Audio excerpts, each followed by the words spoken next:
Ever need to remove the background of your image for whatever reason? Well, today I'm going to show you how to do that with Canva's one-click background remover, and I'll show you a few tips to make it look even more pro. I'll be showing you how to remove the background of an image so that you can clear off the clutter that you don't want, or you just want to isolate an object to use to change so you can change the background. So we'll go through this step by step. The first thing you want to do is to upload an image. You can do that either by dragging and dropping in from your desktop or a file.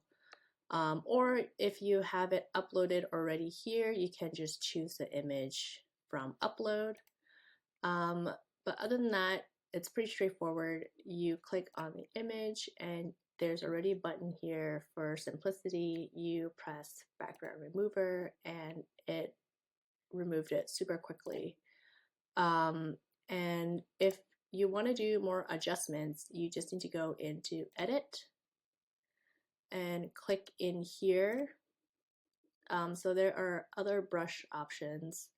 Let's say you have a more detailed image and you want to, or the AI missed a few spots, you can go in and just erase it yourself.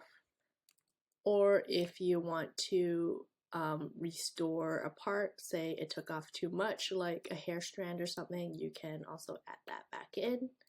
And if you want to see what you've missed, you can actually toggle here so you can see the old background.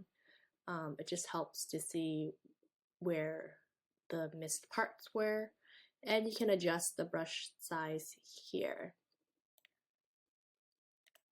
So once we're done with that, you can actually change the background if you want. Say you want a better background for this plate. My background was just too messy before. You can actually go in here and search for like kitchen counter background, and there's tons of mock-ups. Let's say I want to choose this one, change the countertop to marble because this is a flat plate right now.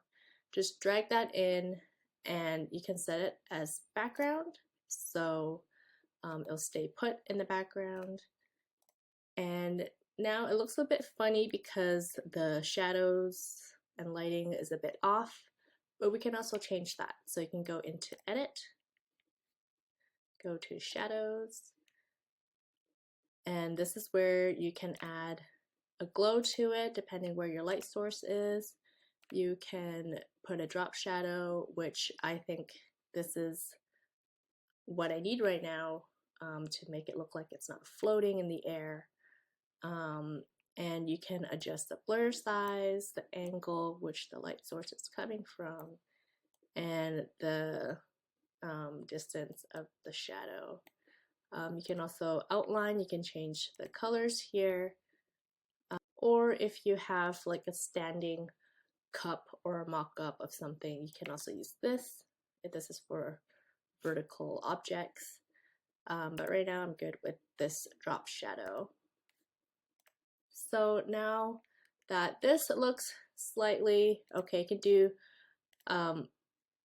other adjustments in this adjust button. You can also auto adjust, and I'm not sure if I like this, but I'll just leave that. You can do your own detailed adjustments there. And also, now that we're at this point, you notice this part has been cut off, and that's super easy to fix with Canva's AI. You can go click on the image again and go to edit, and there's actually a lot of magic tools here that's AI that you can use, and you can go to magic expand, and you can choose if you want the whole page to be expanded or a different ratio or freeform. Freeform, you can actually just move it out a little from the edges and let it do its job. So if I click expand, it will look for things to expand, like the edge of this plate that it'll know it's missing. And let's see what it comes up with. Oh, so it's actually pretty good. There's like a few different options. They pretty much all look the same at this point because there's not much to go off of. So I'll just pick the first one and it filled out my edges, which looks perfect. So I'll click done, and I noticed that there's now a background, and that's fine. Just go in, click on the image and click background mover again, and it'll do the same thing. So there you go. I would recommend doing the expand first if you really want to expand anything, so you don't have to double up the steps. And that is pretty much it. And if you're a digital creator like me, I put together a free guide with 100 digital product ideas that you can make in Canva. It's packed with ideas you can start building today, and the link's down below. So don't forget to like this video if it helped you and subscribe so you don't miss another video. See you next time.